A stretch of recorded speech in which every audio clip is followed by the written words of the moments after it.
Welcome to Mike Drops Up Close. We speak to entrepreneurs and thought leaders from all around the globe. Tune in and hit subscribe. Stay informed with inspiring stories from our amazing guests. We get up close and personal, covering subjects from business, marketing, and mindset. Hosted by Michael Kalisperis, a successful digital marketer and property investor.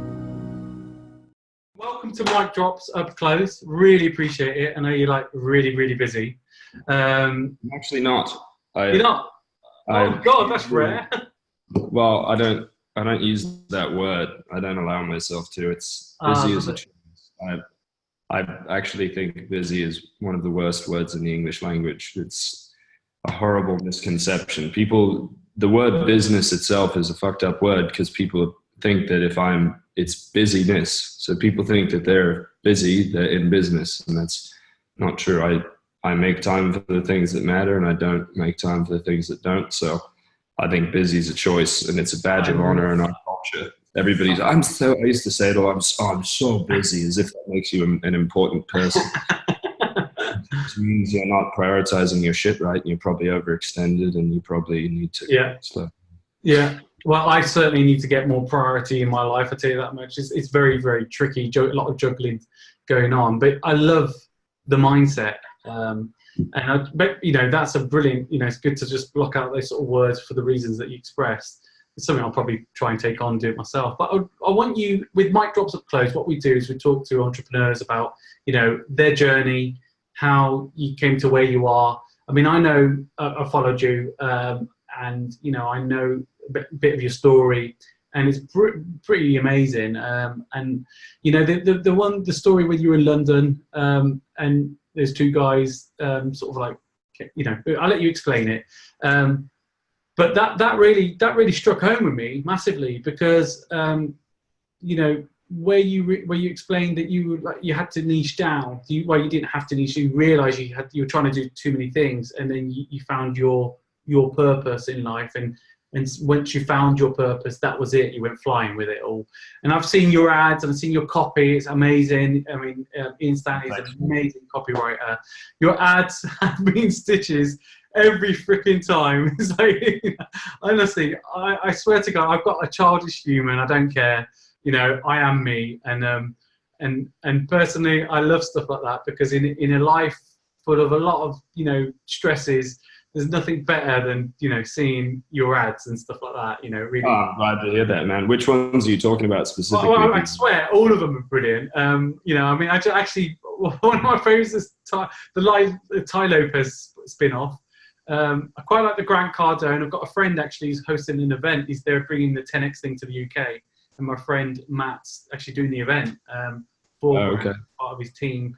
For the UK base, and he's coming down soon in Scotland and London, and I just the spin of the way you do it, it's just funny. Like it's just, again, it's my humour. It's what I'm like, but I love it. I mean, it's been surprising how many people watch those and enjoy them. I mean, every time I go to events now, most everybody in our industry has seen at least one of those videos, and a lot of the times they don't even know it's me. They'll be. It's funny how much or a different voice and stuff change people's perspectives. They'll be like, "Oh my God, you're Lai Topaz? That's cool."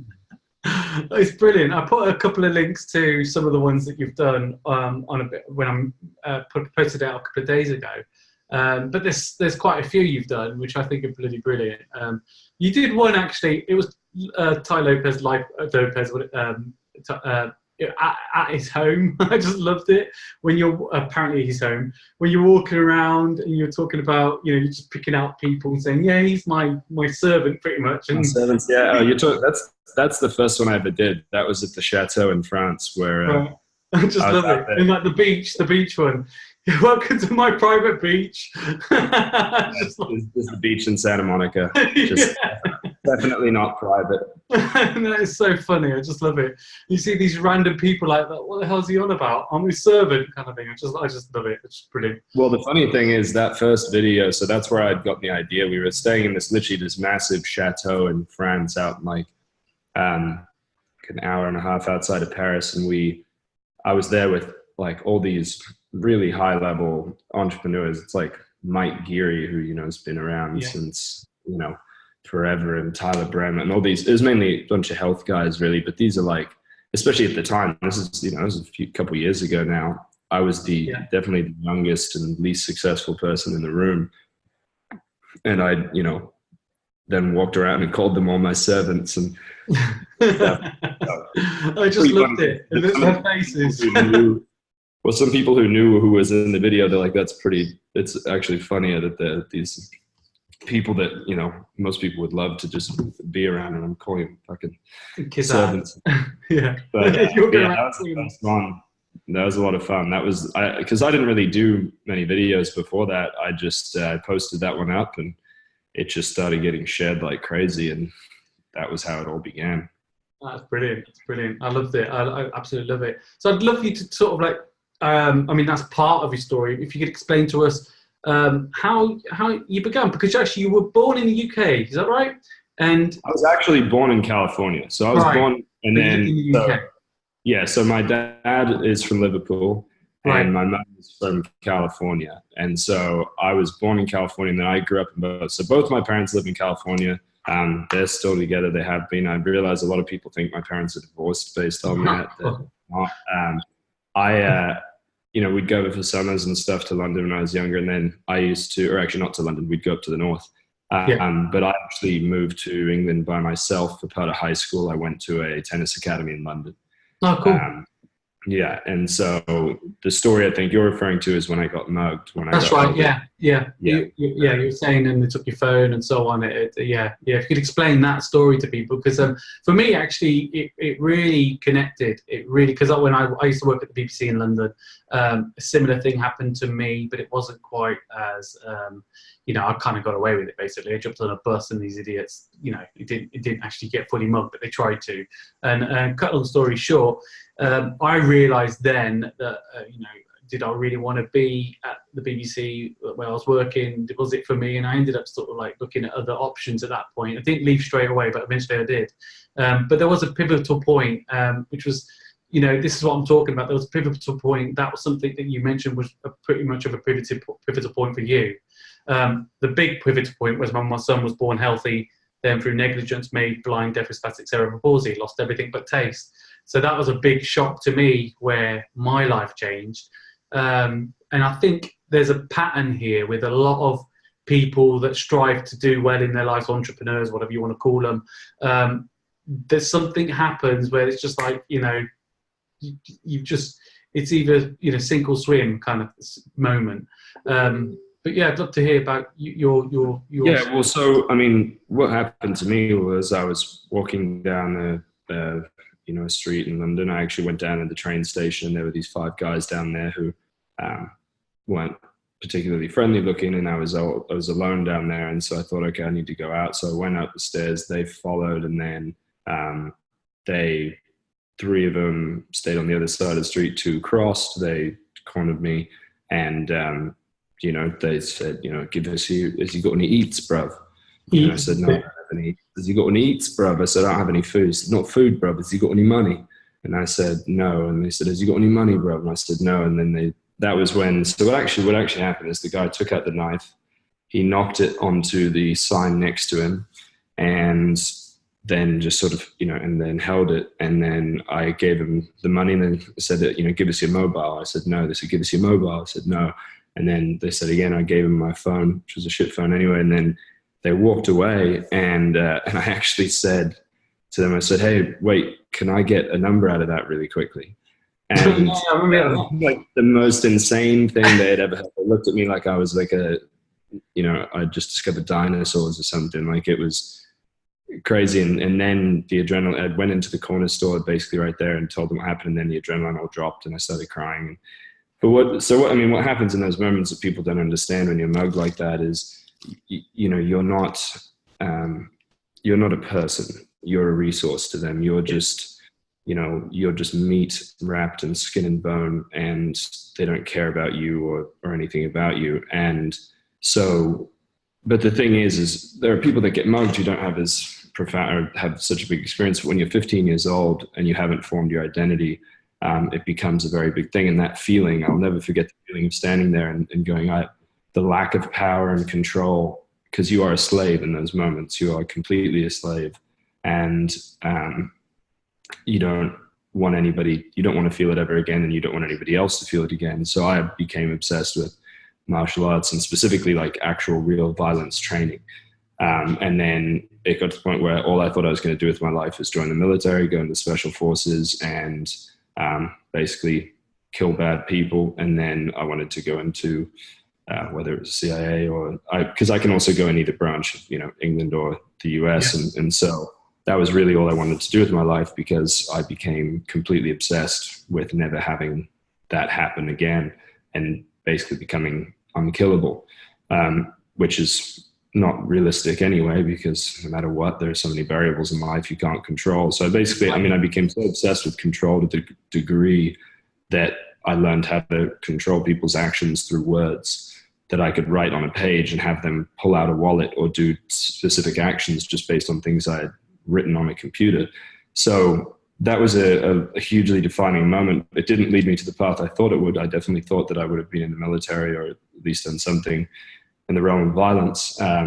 But it was really all about freedom and allowing other people freedom as well, which, it's been a much different path to doing that than I ever thought. But with my primary business now, we basically give people freedom from all of the shit that's messing up their life or holding them back or whatever it is, which is actually, overall impacts a lot more people, because especially we work with, like, my business partner's a therapist and works with an executive coach, works with, CEOs and chairmen of literally, like, some of them like Fortune 10 companies. So when you change the people at the top of those institutions, a lot of people can potentially actually change in a very real way. And ironically, through all of this obsession with, control, ended up learning that there's very, very little that we control, and learning how to completely surrender to the reality that, we aren't in control of very much at all. Yeah. And that's the only control you can really have, is your ability to surrender to your lack of control. Yeah. So that was sort of my defining moment in my life. And it led me to a lot of things, a lot of training, and a lot of, development of who I am as a person. And had that not happened, I had no idea who I'd be or how I'd be. So I'm extremely grateful for that experience, but it's typically those traumatic events that do shape us. And you just hope that it shapes you in the right way, because in those moments you have a choice to become a victim or to decide that you will never be a victim. And so I thankfully chose the latter, but a lot of people choose to be victims. And I don't say that lightly, but, to shame people who have a victim mentality, but no, whatever it was. I hear you. Yeah, absolutely. It's true. And there was a big area, a point in my life where I felt like, why me? And then like you say, there's a point of no return when you kind of realize, actually, why not me? Basically, why shouldn't I have crap come my way? You know what I mean? It's just what makes me special, kind of thing. So I don't know. For me, I've had a lot of. So I'm just inviting some friends on this. I've had a lot of people in my life that are, they've got that limited belief, and that I've had it myself, and I get it still even now. And the reality is, it's so easy to have it when you've been knocked down like that. You know what I mean? In my opinion, in a way. And the way I see it is, you've got to. No one else can actually bring you up. You've got to do it yourself. No matter how much you want the support when things are really difficult, you've just literally just got to just swim against the tide and really just fight to be on top. And that's pretty much and it's interesting. Everybody's got such a different reaction to it. For me, that was never even a thought. Like, I remember at that age, I never even thought, well, maybe I need help, or it was like, no, I'm going to be completely self-sufficient, which in turn creates its own issues, because that's within the work we do, like, that's your teenager becomes needless. Like, I became needless to the degree of, I need no one, and that's not actually a healthy way to live your life. You need to be aware of your needs and wants and be able to make them known. Yeah. But there are advantages that come from that. Those extremes do create new realities that can be positive, but, ultimately there are typically going to be some stuff that needs to be dealt with as well, like on the trauma level. But yeah, I mean, that was sort of my start into, I mean, I always knew I was going to be an entrepreneur. I literally actually, so I didn't know that. I thought I knew when I was younger that I was either going to work for the government or for myself. Yeah. There was no other option. So I actually thought I'd work for the government and then eventually myself after I did the stuff that I wanted to do. If I didn't die. So. Yeah. Well, I think it's amazing, and I mean, your story and everything you've gone through is brilliant, because you're obviously doing really, really well now. I mean, would you like to share? Well, I mean, copywriting for me is quite alien. Do you know what I mean? Because to me it's just like you do Facebook, and you do a post, you do an ad, or you set up a campaign, or you build a membership, and you just write the copy and you try and make it word, but there's so much more to all this, and that's what makes something successful or not. And so for me, I am actually, I'm dyslexic, but still managed to write a book. But it was quite decent. It got successful, got a bestseller internationally. But the point is, I mean, that was about my son. So I guess when you got the passion, you can write it, and it's called My Little Spartan. And it's about finding the strength within. That's awesome. I have a deep obsession with Sparta. Actually, I have I guess not the second to last tattoos I got are of the tattoos that are on, the words that are on Leonidas's statue when Xerxes said, love it. Give us your weapons. He said, come and take them. So I had Molon Lave on my Achilles, tattooed on my Achilles. After I'd left my job, I said, I'm never going to be employed again. If somebody wants to take my freedom, they're going to have to take it. So I'm a fan of Sparta. I've done a lot of research and a lot of reading around the Spartans, so I love that title. I'll send you his book. He's only 6 years old, and he really is truly a warrior to me. I mean, from being born healthy, losing pretty much everything, and he fights on, and he really is amazing. It's why I went into the whole funnels and marketing side of things, but also property, because I went into it as a property investor as well. And that's the reason why I went into it. And it's been scary. I've been taking certain risks in life and doing it. It's very difficult doing these things on your own. But like you say, I didn't think about it either. But I did have a why me at one point, especially in the hospital when son's just born healthy, and then before you know it, you're back in there for months, and you come back, and then there's like a package. There you go, there's your son back, and then you go and get on with your life, and there's no support there. There was literally, as much as I love the NHS, didn't feel like there was any support, because, I mean, it took 2 years, almost 2 years to get proper counselling support. It's just crazy. But, these things, at that point, your mind's not in the right frame of mind to be thinking of business and stuff like that. You can't, all you want to do is get some sleep, and even today, the average amount of sleep we get is about 4 or 5 hours a night. But why me now? Now that's what it is. That is, I joke, I always say, Trump always says he only gets 4 hours sleep and it hasn't affected his mindset, his brain. So there are people out there that are it does. Humans need 7 to 9 hours. It's just how they do. But if you got no choice, you've got to crack on. You can't sit there and complain. Obviously, there'll be days when he's really great and we'll get a bit more. But we've just got to crack on. So yeah, I'm really sorry. I didn't know that story. I can't imagine that. My dad's like my best friend, so I can't even imagine how he would have dealt with something like that. It would have been. Yeah, it's been very difficult, very difficult. But I mean, that was your story about you. So it's not about me. This is about you. And where did you start? When did you start thinking? I mean, I know you mentioned the story when you got mugged, but when did that great big hit? Was it the video series because you weren't doing copy then, that was just a video. So what made you think, what got you into the writing? Exactly. Oh, I started writing. I think I wrote my first book, well, I'm the only actual book I suppose I wrote, but the first course or the first book I wrote was about how to pick up women actually when I was, yeah. So I wrote that when I was 20. I was a junior in college. And then I didn't sell much of it because the book itself, the quality of the book doesn't matter if it doesn't sell and if you don't have good copy. So then my senior year of college started selling something called the Tao of Badass. So I wrote this pre-sale page, didn't even know it was called that, didn't even know I was writing copy.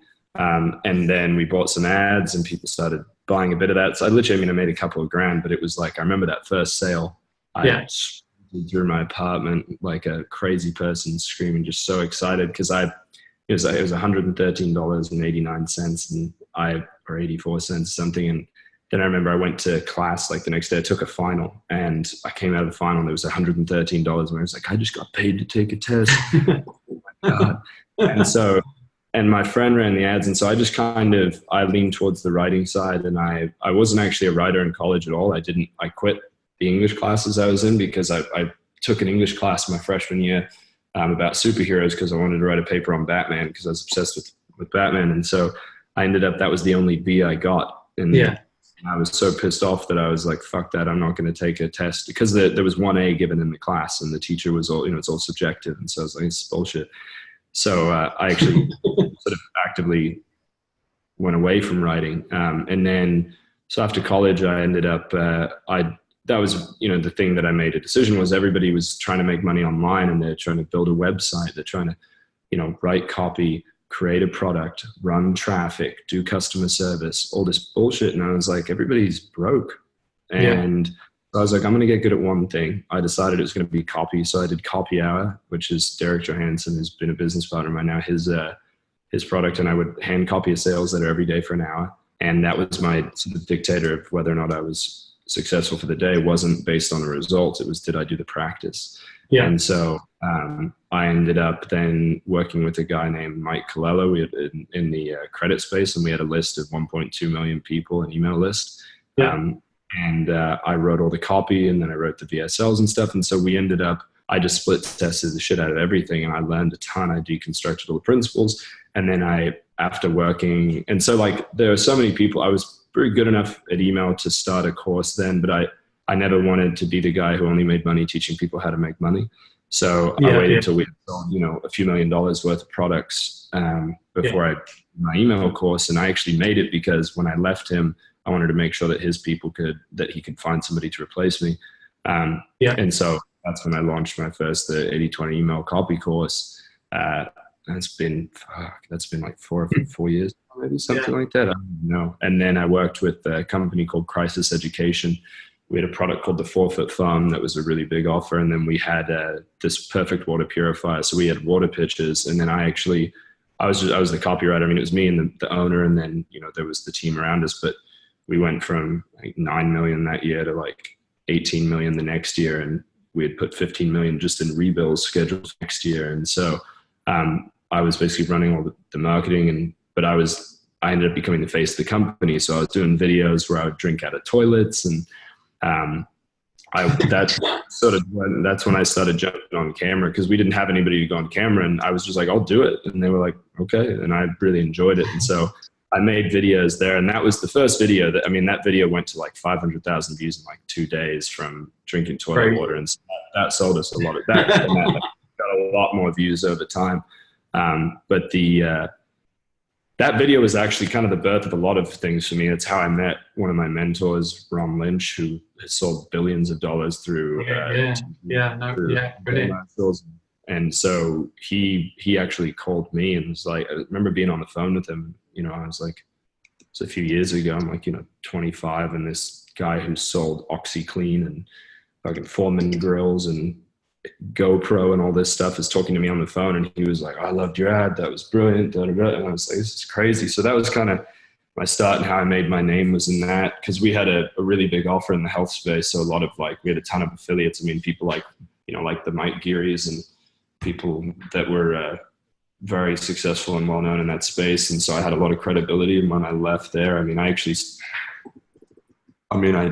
doubled or tripled my income right when I left. I had one client who I made the same amount that I made in the year before in a month. And then just have had multiple businesses, had started my own water filter company. I sold that last year. And then have basically been working on, I do some freelancing still because it's very good cash if I want to do it. It's really good. Like I get paid quite a lot to do it. Because the numbers are like, you know, it's really hard for a lot of people to get their head around, you know, someone writing some copy and getting paid, you know, crazy amounts. We're talking, you know, double-digit thousands, literally sometimes even triple-digit. Yeah, I mean, well, so typically, it's 20 grand to 25 grand up front, and then another 15 to 60 grand on the back end. So it's like, that's the way I structure my contracts. And so that is where it's like, sometimes I will do stuff because it's like literally for a few hours of work, I rewrite a lead or a sales letter and I can make that much, but it's all about, for me, building assets long-term. And so that's great cash flow to buy traffic for other businesses and stuff. But I basically have the two primary business now is teaching copy. And then the main I'm focused on is the business with my business partner, Brent, called Lionheart. We do workshops. We do 3-day workshops helping people uncover and resolve the hidden blocks that are holding them back. And so, and the results are just unbelievable and the testimonials are crazy. And so Brent basically worked with people individually and it's 45 grand a year. And I worked with them personally and it just radically changed my life. And, we decided to do the first workshop in April and now that business has been growing and we just actually launched a whole thing around money, specifically on the emotional blocks people have around money. And then I teach a system on how to basically work less and make more, which is basically the reason why I've only worked 2 or 3 hours a day for most of my life. And I thought the way that I set up my schedule was normal and I found out that it's in fact not normal. So yeah, that's sort of where we're at now. We just built out this money DNA quiz. We're actually starting to run traffic to it today, which I'm excited. Okay. I'm super excited. It's this like super legit quiz that legitimately like uncovers your biggest money block. And then I'll probably have to take it. Yeah, everybody's got shit. That's the thing is people are like, well, everybody has shit around money. We're talking about people who have $100 million in the bank. We're talking about people who only make $1,000 a month, whatever it is. Like everybody's got emotional things around money based on, just like you have a physical DNA that your parents gave you, you have a money DNA based on what your parents said. Yeah, that's crazy. What your teachers have said and modeled for you. So we have this quiz and it's questions like, did your parents talk about money in front of you? Did you get paid to do chores? Were you, did you grow up upper class, middle class, lower class? Like all these different questions that genuinely still have an effect on you. Did your parents scold you for leaving the lights on or the water running? And so it's very real. Yeah, it's crazy, isn't it?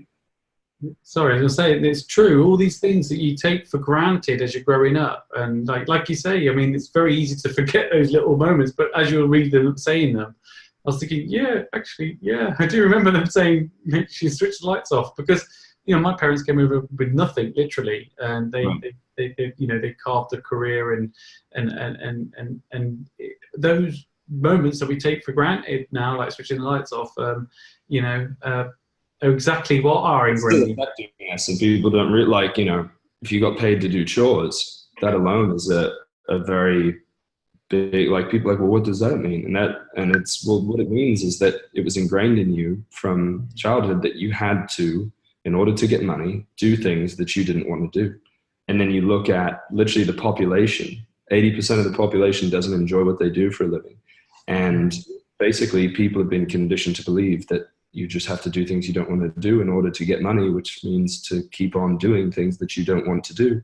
Yeah. And it also ingrains that you have to work hard for money, which there are times, when you can work hard, but people think that they don't deserve money if they didn't work hard for it and things like that. And I didn't get paid to do chores. I didn't have to do chores. And there's a lot of parallels in my life of stories now that I've looked back on about money specifically, where it's like, and it's been the most interesting thing, I think, going into, because we do the deeper emotional work and the workshops and stuff, but bringing people in on the realization that they have these issues around money is fascinating. Looking at everybody's stories, you hear these stories. Oh, my friend worked, on a farm from age 12. And his dad never told him how to do anything. And it was backbreaking, brutal work. And so he literally And he's in a like Lionheart Pride group, which is like a $25,000 a year group. And he said, he was like, he couldn't believe it. He's like, holy shit. He's like, yeah, I don't feel like if I didn't work hard for the money, I don't feel like I deserve it and I don't want it. And he's become very successful despite that. And so he's like, I can't even imagine what's going to happen now that he's dealt with that block. And then for me, it's like, I look back, and when I was 12 years old, I started stringing tennis rackets, and I'd make $25 a racket, and it would take most people 30 minutes. I could string a racket in 16 minutes, but realistically it'd be like, I could get 2 done in an hour, and that's $50 an hour at 12 years old. And I realized that money and time weren't related, because my friends were all working $5 to, go mow a lawn or some shit. And so literally I look at my life now, and as a copywriter, even when I do freelance, I make more than most other freelancers and I work much less. It's not about me making more. I'm not saying I'm better than them or anything like that. No, I hear you, yeah. The way I structure my contracts, it's been literally ingrained in me that I do not have to work hard for money, that I can work in a different way. And it's so crazy to look back and like, holy shit, yeah, that was modeled for me when I was 12 years old, and that's still affecting me. In my life now. Yeah. No, I can totally understand that, and it's true. A lot of people don't realize how these, certain situations in their past, or certain words and certain, we've been slowly conditioned in a certain way. A guy, actually, a friend of mine wrote a book called Money, Rob Moore, and he his book was pretty successful, and it does touch on some of those things, and it's pretty crazy, because we always feel guilt with money as well. You touched on it with your dad saying that. Not always. You do. Sorry? That's not always, of course. But that's obviously that's a big thing that's happening for you. And I'm slowly pulling out of that. But I'm not going to lie and say I don't, because the truth is with me is I still find it very, very difficult. And I give personally. I give a lot, and even though I've given a load, I'll be like, I'd still feel a bit awkward on actually accepting payment. I mean, that's not an open thing for people to get free stuff. But the point is, it's still a little bit of a blocker there in my mind. So I know there's still a long way for me to go, and to the point that what I'm doing now is I've restructured my pricing. I'm putting my things up, because at the end of the day, sometimes when you give, and you'll know this, when you give away a lot, people don't appreciate it as well. And that's... Yeah, if you give away, people are dogs. They get conditioned. Just like dogs, we're all conditioned. So if you give them a bunch of shit for free all the time, they're going to expect that. But I would say that your blog's actually pretty big. I'm not saying that I don't have any guilt. I've not had much guilt around money, but I've had guilt around... I used to have a ton of guilt around entrepreneurship. Whenever I wasn't working, I felt like... Or if I wasn't reading, or I wasn't doing something, or listening to a podcast, or growing, I felt like I was dying, or like I was doing something wrong, and I felt horribly guilty at the time, which I don't get that anymore at all. Now, one of my favorite things in the world is to do nothing, which I never used to do. And so when you say that, like, that's pretty much what we do, is like, you have that block around guilt, so we give you a way to actually, because you just trying to think out or think away a block isn't going to work. You can't just go, well, just don't feel guilty. Yeah, because that's what people will tell you. We'll just stop being guilty about it. You deserve it. And it's like, no, that doesn't work. You have to go back to the root of where the issue started. So whether it was as a child or as a teenager, it happened at one of those points where your parents basically told you and modeled for you that in some way you didn't deserve money. And so, like, that's one of our questions we ask is, do you have trouble raising your prices?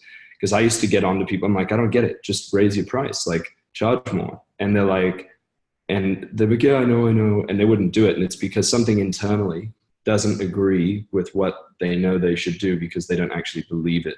And their child, their team does not believe it. Even if their adult can logically say, yes, I should just charge more. And yet you're spot on. And I've been told by many people, I've got a couple of different mentors as well, and they say the same. And it's like, should be no even guilt there, because the amount I give is easily worth it, because there's people giving less and they're charging a bomb. So it's almost like, what the hell, So I totally relate to that. But again, there's that, like, there's the comfort in, some people have an easy time buying gifts for other people, but not for themselves. Yeah, I'm exactly that.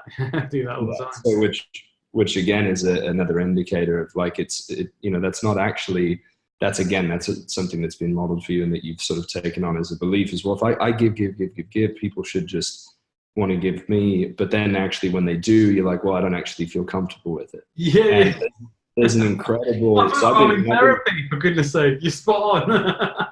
Yeah, I mean, I've been doing this now with Brent for a while, and it's, I've had all sorts of my own issues, which I've never done working on them. I'm still working through my own blocks and things like that. But there's an incredible document. I don't know if it's a documentary or what you want to call it, but Darren Brown, because you're English. Yeah, of course, yeah. A lot of Americans don't know Darren Brown. Darren Brown is maybe the most interesting person in the world to me.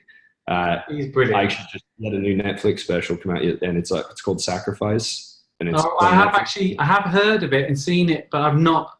I watched it last night, and I cried a bit at the end. Like, it's incredible. Okay. But there's one called The Secret of Luck, and I've cried almost every time I've watched it. And it's not like a common experience necessarily for me to like cry watching something. And it's the ending is incredible, but it goes through the beliefs around luck, and there's actually some really interesting money stuff in there. There's this quote from this guy, and he creates this belief that there's this lucky dog statue within this little town called Toddington, and so they create this belief, and I won't give it away, but what's crazy is they follow some people who believe they're lucky, some people who don't believe they're lucky, and this one guy, he ends up going to pet the dog when his wife's sick. She starts to feel better, and then he pets it again, and he says he got an unexpected bill from his accountant for £384. And then that week, he made £400, which is the most he had ever made in his life. And he said so much that I almost to the point where I wasn't comfortable with it. And that's an incredible indicator that I can tell you about that person is he does not feel comfortable receiving much money, which means he will never make more than £400 in a week because it literally is already making him uncomfortable. And so it's really interesting to watch something like that happen. And then there's the guy who basically has terrible luck, and they go through these things, and without giving it away, they literally lay a £50 note on the ground in front of him where he's walking, and he walks right past it. And so this is what, like, I have this money magnet meditation thing that I teach, which sounds super cheesy and stuff. And I tell people, I'm like, I don't know how it works. I just know that it works. And the craziest shit happens. I'm getting emails for the past 2 weeks. I've been getting all these emails of these crazy things happening to people with money. I got an email today from a guy who lives in Denmark who said, I just received, and I could fucking pull it up. It was fascinating. And he says, I don't know how this works, and it sounds cheesy, but he goes, I've been noticing something strange. I've gotten random money into my account. Today I received $174.50 from my broadband provider in Denmark because I paid too much. I didn't even know I paid too much. In this month alone, I've received $800 worth of free money from unexpected sources, which again, it sounds so crazy, but he's just getting random. He told me $395 came from this, $194 from a random PayPal. It's all this like, and again, this sounds super cheesy, but it's like when you can shift your beliefs internally about money, it's not the sort of stuff that starts coming in and what happens because they don't realize that we are completely lost. So it's wild. I mean, I do believe in all that sort of stuff. It's just when you're in the shit, it's hard to actually focus on that and actually, that's what I find. But I know it's important not to even put that that I just did, so that's also part of it, and so it really is a tricky situation to claw yourself out, but I'm getting there. And, like I said, I'm a man of integrity. I can bullshit you and bullshit everyone watching and say, yeah, everything's all perfect. Everything's I appreciate you sharing that. I mean, but it's the truth. The truth is I'm still growing, still learning. And, there are blockers there still, and a lot of people come up to me and say, Mike, you're doing so well, you looked up to, and all this kind of thing, and I get almost ashamed hearing it, and the reality is that I've got to sort of like understand that there's no shame in growth.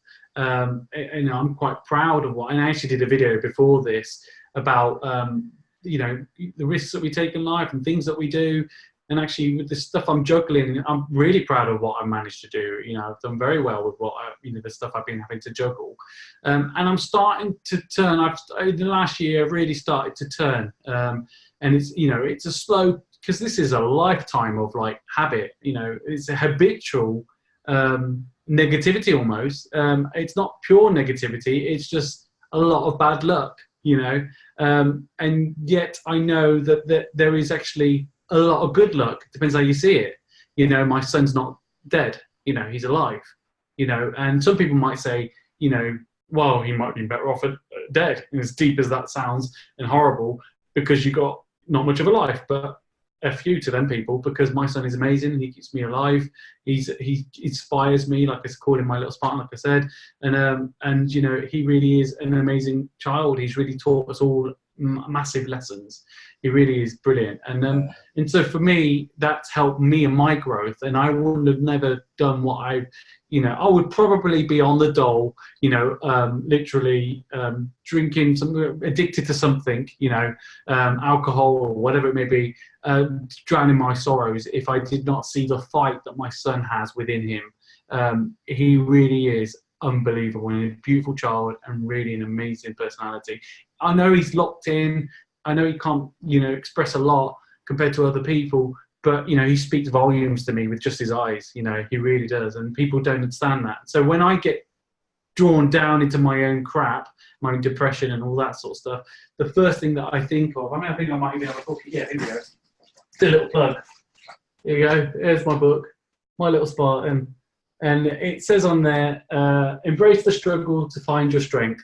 It's about unleash your inner Spartan. And I think the quote on there says, no matter how hard the struggle is, we all hold it inner strength, one I call the Spartan within. And that's what I believe. I truly believe we all got an inner strength, no matter how much shit goes on. So I know my strength is overpowering this negativity of not being able to sort of like fully, you know, charge my full services and so on. But I'm getting past that, you know, I'm getting past that because I know what other people charge. And it's, you know, I was going to say it's a joke, and it's not a joke. It's actually, that's correct. I'm the joke when I don't actually price right. And that's the reality, you know. Yeah. Well, yeah, I mean, and I'm not. To say something. Yeah, I'm not trying to plug my own stuff. I just, you know, no, just I want to plug. That's what I'm, mate. Yeah. I'm here. The reason why I connected with you is I think it's brilliant what you do, and you know, obviously, plug away, seriously. Well, and that's, yeah, I mean, and Brent is the one who really does, you know, the incredible work. But what you're talking about too is like, this is what a lot of people go through who are working on themselves. It's a lot of slow, painful growth, or they get these, you know, the Tony Robbins motivational stuff, and they're like, just rewiring how you think, which actually doesn't work because your thoughts are not the cause of your pain. It's actually, well, your thoughts do create your emotions, but they're deeper than that. It's not just, you can't just outthink your problems, and you have to go back to where they came from. You have to go to the root, just like Western medicine basically wants to put a Band-Aid or do surgery on anything. You actually need to go to the cause of what's going on and where it happened and when it happened and things like that. And so I would say with what you're going through, you know, you can continue on that path, or you can actually get rid of the blocks, and getting rid of blocks could take a day or two as opposed to the next years. And I know it sounds crazy to be able to get rid of a block that's been going on for years, but no, I believe it. I believe it. We see it happen over and I've had it happen countless times in my life since working with Brent. Yeah, I mean, people have many blocks, don't they? Different forms. You know, one could be the value that they place on themselves. Another one could be, you know, health things, or I can't do it. Another one could be, you know, I don't get enough sleep like me. But actually, there are moments when I do get good sleep. So why don't I focus on those points? You know, why do I have to focus on? That's the thing. So that's a trick of your mind trying to say, well, why don't I focus on the good? Well, life is not all good. It's not. No, it's not. You're right. It's not, you know, and so people try and just focus on that, but you actually, the world is, your reality is your reality. Some stuff just sucks, and that's okay.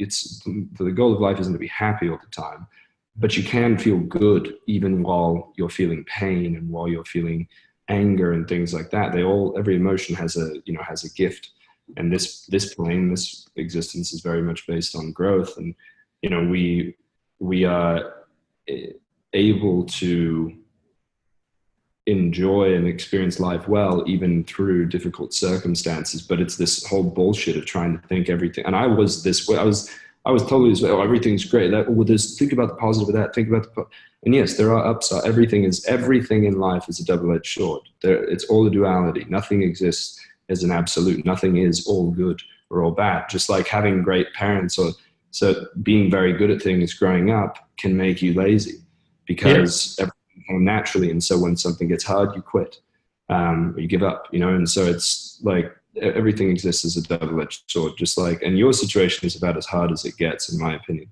Having, a child that you're completely out of the control of what's happened and having to deal with that. But again, like you said, there's all sorts of things and I would recommend a book called The Surrender Experiment, which I've read multiple times over the last year. A lot of books, but not heard of that one actually. That one's one of the best books, The Surrender Experiment. He also wrote, the same guy wrote a book called The Untethered Soul, which is more popular, but I like The Surrender Experiment. It's very clear. It's literally continuing to let go, and he has some crazy stuff happen in his life. And he's also one of the few, whether it's call him self-help people, who's actually built a very successful multi-$100 million company while practicing all of his spiritual practices. Because everybody else, it's like, oh yeah, I went and lived on a mountain and now I feel this. It's like, cool, that's not realistic. I have kids, or I have a business, or I have these things. And so the Surrender Experiment, I think you'll in particular get a lot out of because of what you're going through. Which is, I would never wish that on anyone, and I can't even imagine, having that happen. It's horrible. I'm not going to lie, it's absolutely horrible. I had a bit of a smirk on my face because a friend just messaged me and he was saying, I can't believe you're doing a live when Russell Brunson, ClickFunnels, is doing some telethon thing that he's like doing a long calling live video thing on Facebook.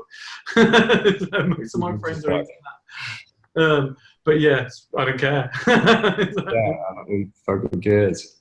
Yeah, exactly. So yeah. But it has been an absolute nightmare. I'm not gonna lie. But at the same time, there's been some amazing breakthroughs. I'll give you an example. My son was born healthy, made blind, deaf, with spastic cerebral palsy. We ended up doing a cochlear implant surgery. It was traumatic. It didn't go perfectly well. They're going to do bilateral, and they ended up just doing one. Took hours.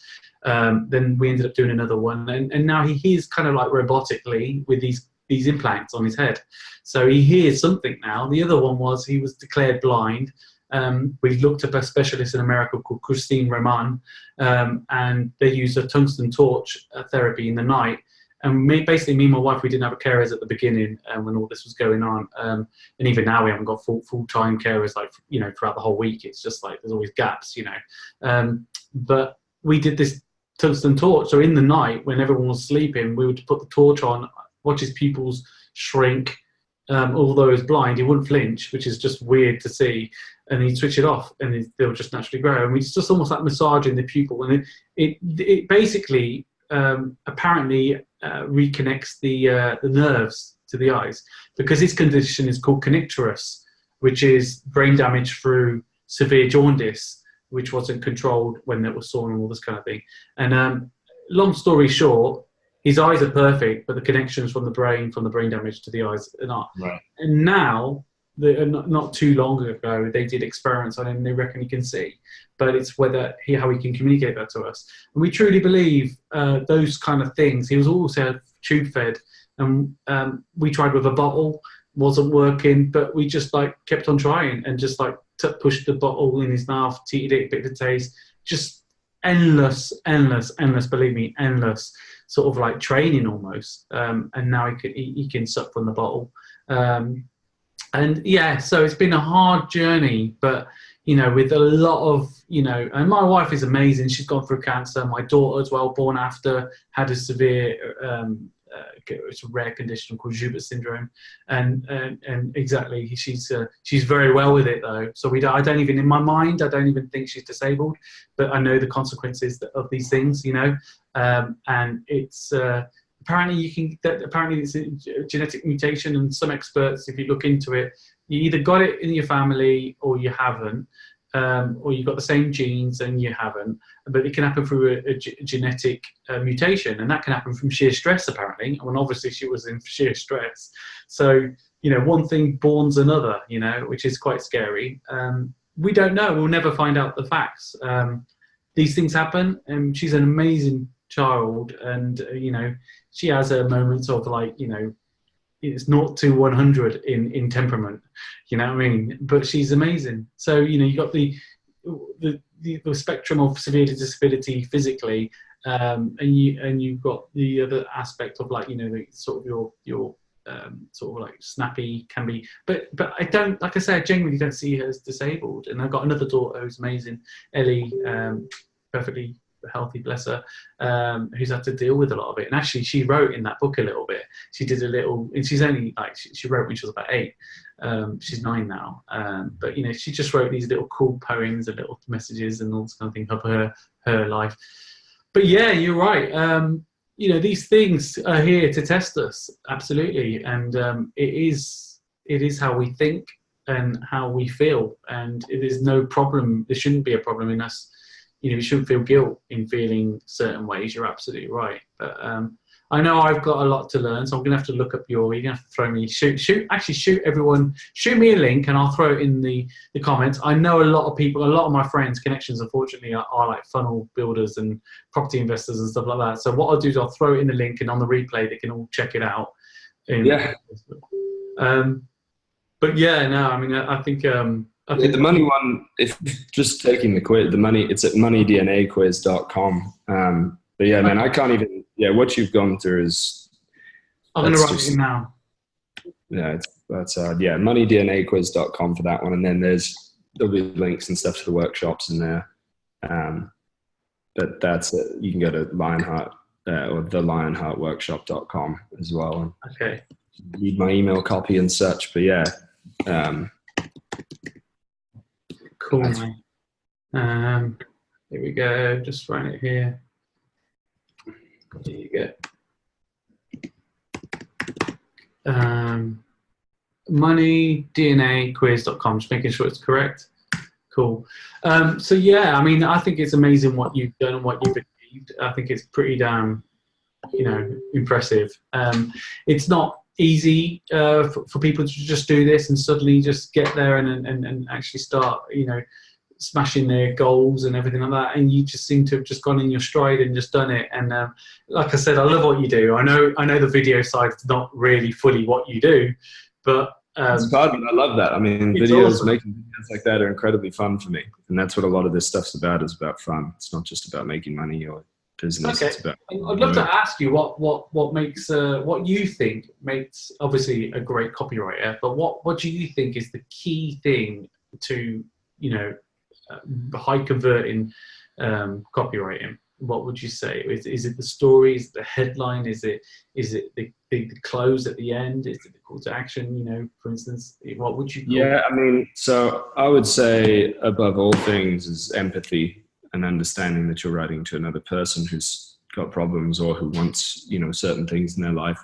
And then, I mean, that's why. So like after working with Brent and getting access to my emotions, which I didn't really have much access to at all before, I became significantly better at copy without writing anymore because I was able to connect with myself and in turn with others. So empathy is at the core of all of it. But what it comes down to as far as the copy itself is the sequence. The sequence is the most important part. So the order that you put the structure of the sales letter. So whether it's, your lead is always going to be the most important part. So the first part of your sales letter, the first minute to 5 minutes of it, the minute to 2 or 3 minutes of the video, and then the first, 200 to 600 words of the sales letter.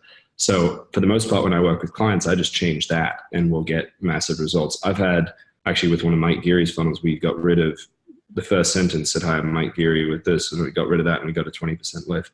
On a long running funnel. So that's it. But I would say stories are the way that I do a lot of my stuff nowadays. And I think that if you've got a good story, then you always lead with the story.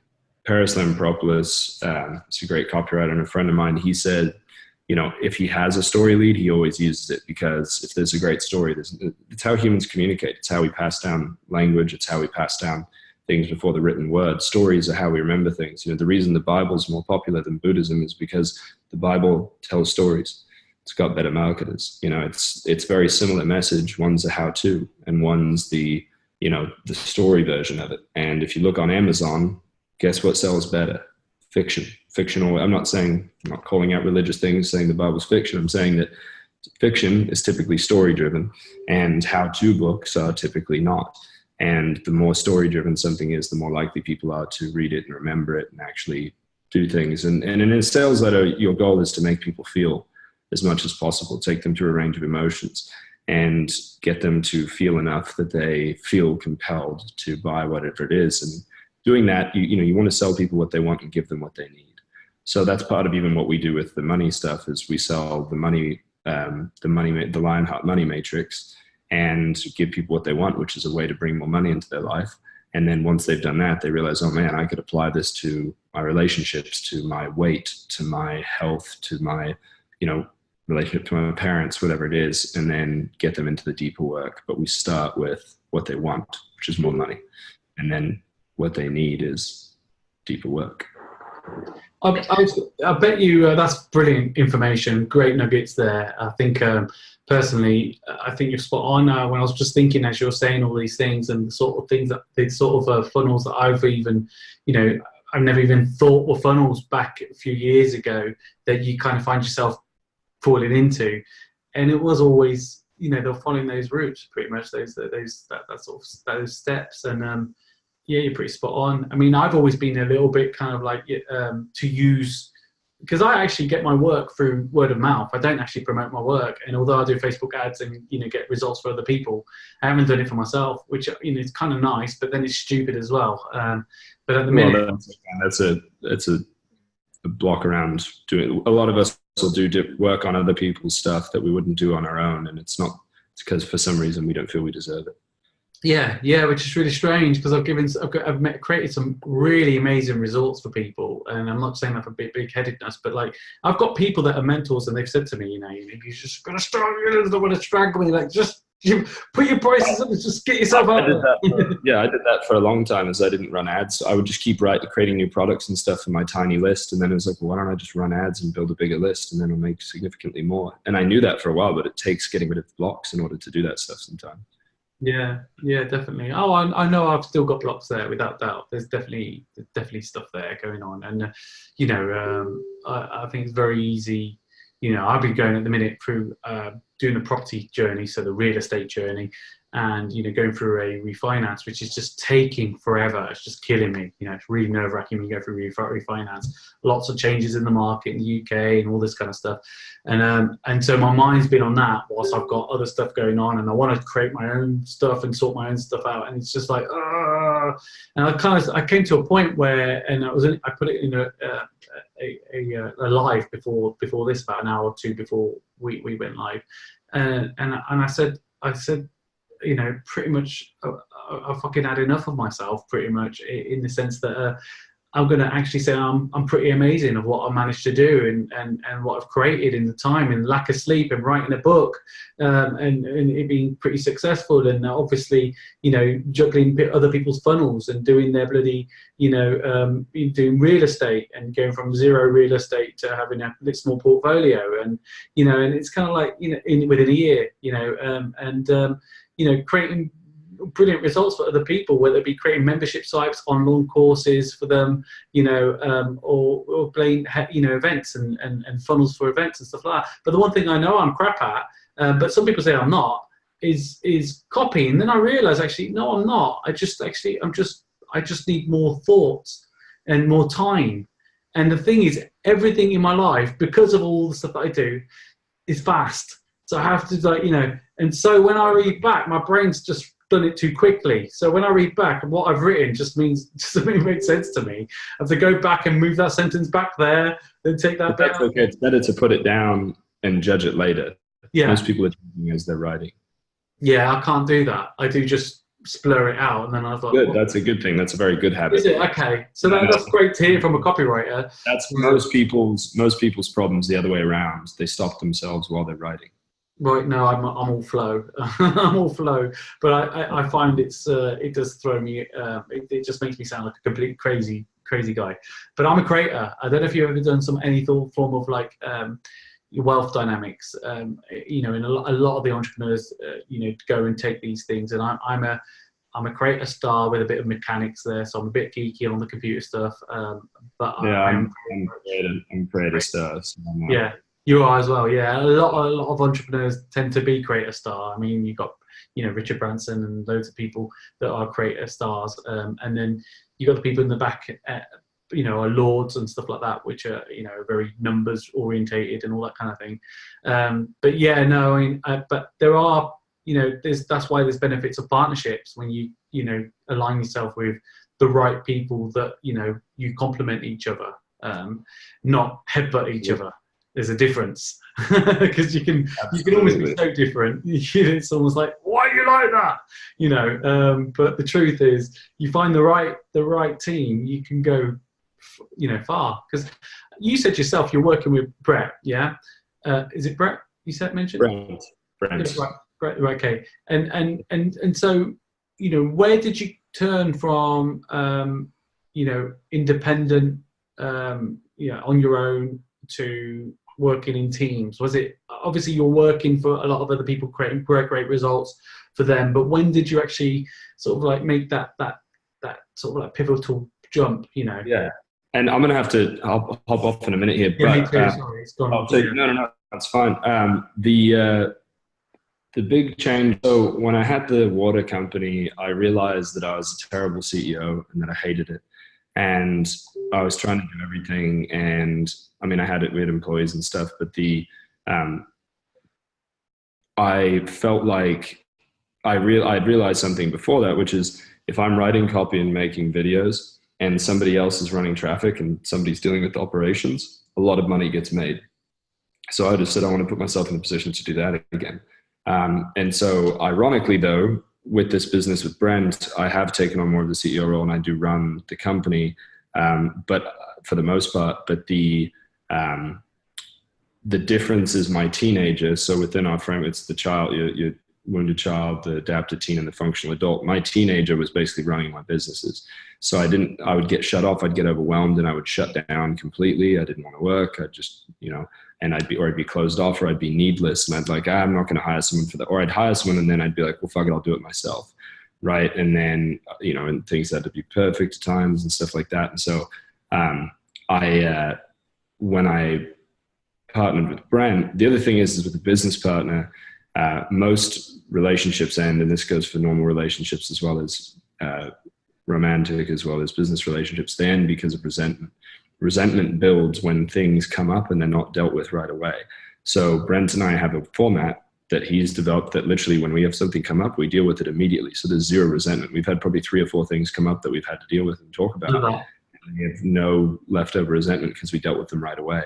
And we have the capacity to do that with each other. In general, it doesn't happen. That's why almost all partnerships break down at some point. And so, but for me, I mean, in my opinion, he's like the Michael Jordan of fixing people's stuff and helping people grow. And so I basically, the most anybody's ever gotten to see Brent is twice a year, and they're paying $45,000 a year. And I'm with them every few weeks and we talk all the time. I'm literally getting to basically play basketball with Michael Jordan. And then, I have my own stuff that I teach within it. And then, I fill the spaces and stuff. And so, the work was so impactful for me that I couldn't not do it, is really what it comes down to. Yeah. I mean, and he's had offers he worked, like Neil Strauss worked with him, and then like these people that have been like, very people far, far, far more successful than me who've wanted to work with him and do stuff. And he's just always said no. And somehow I ended up being the right person. I feel very grateful to be that person. But what we're teaching is incredibly important to me. And so that's really what I couldn't not do this. It wasn't really an option. It aligns with your values, and I get that. And that's where you get more productive and be more successful, because that's what really matters. If you've got that alignment, then I can see how that works. Okay, I want to really thank you. Before I go, I always ask every person I interview, who would they recommend, or do they know anyone that would be, an ideal fit for this kind of like format? The mic drop up close. And if you don't have to answer it live, you can either answer, if some of them have answered it live, like Davin Michaels knew straight away who he thought would be great for this. or just shoot in an email to me privately later on, and it'd be nice to connect with them and get them on the show, because I think it creates a domino effect of getting similar people at a certain level. Not that that matters because I have anyone on here, but it's just nice to see how that domino effect, that sort of like, how it grows. Yeah, I'm trying to think who would be a good fit right away, but I'll get back to you on yeah, it's cool. Throw it in an email. But I want to say, message, because we're friends on Facebook. But I just want to say thank you ever so much. It's been a pleasure having you on board. I know you're not busy. I know you are really, really, you're a great guy. I love your videos. Keep doing them. I'm going to go and check a few of them out. Honestly, that's what I'm going to do. When I'm feeling a bit down, I'm going to go and check out one of your comedy sketches, I think. I'm glad that, honestly, man, I had, when part of my, because I do stand-up comedy as well, and I've started to pursue that more fully now that I've gotten rid of a lot of the shame and guilt around it. But I used to have issues with wanting to do comedy I felt guilty about it, partially because I thought that I thought I was designed to go and kill bad people and save people's lives in that way.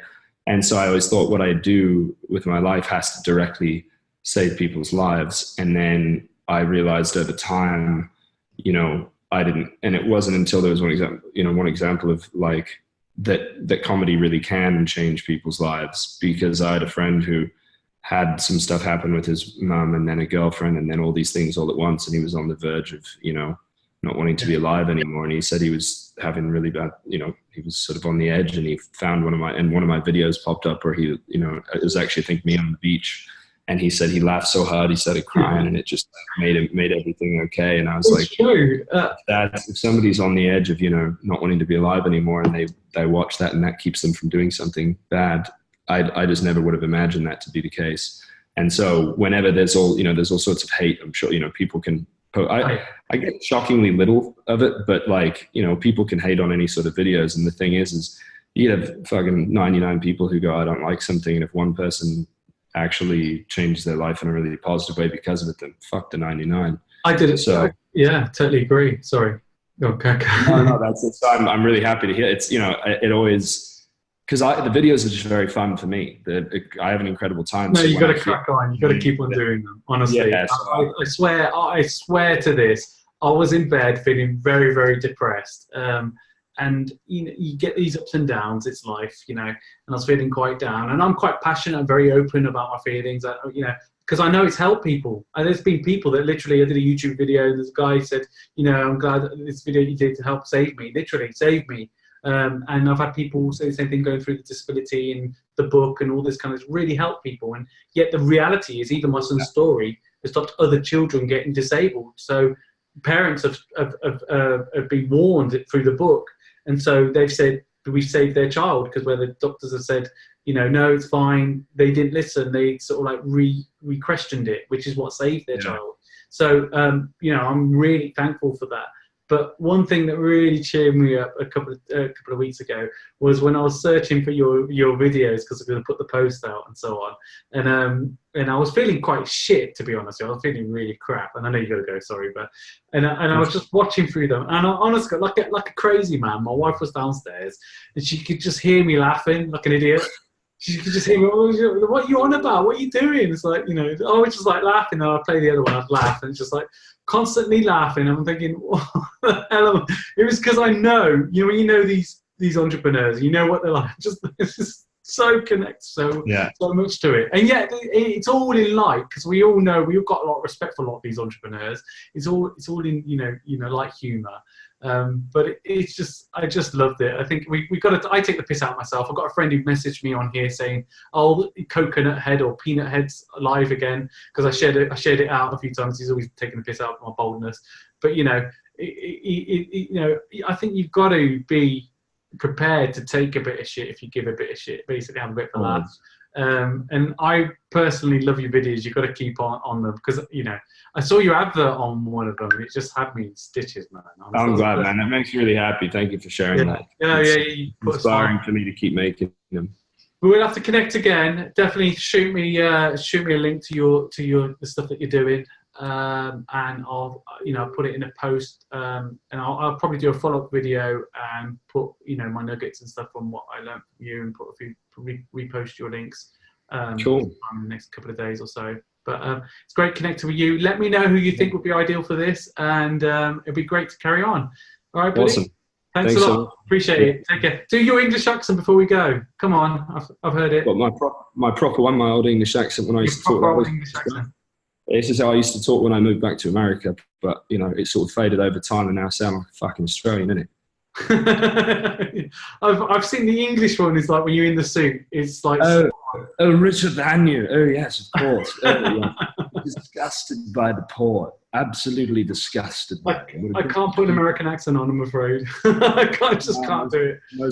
It's not. More English people can do American than American can do English, but most people just aren't. No, you got it. You got it spot on. You do the Ali G one as well. Yeah. In it, bruv. In it, bruv. In it.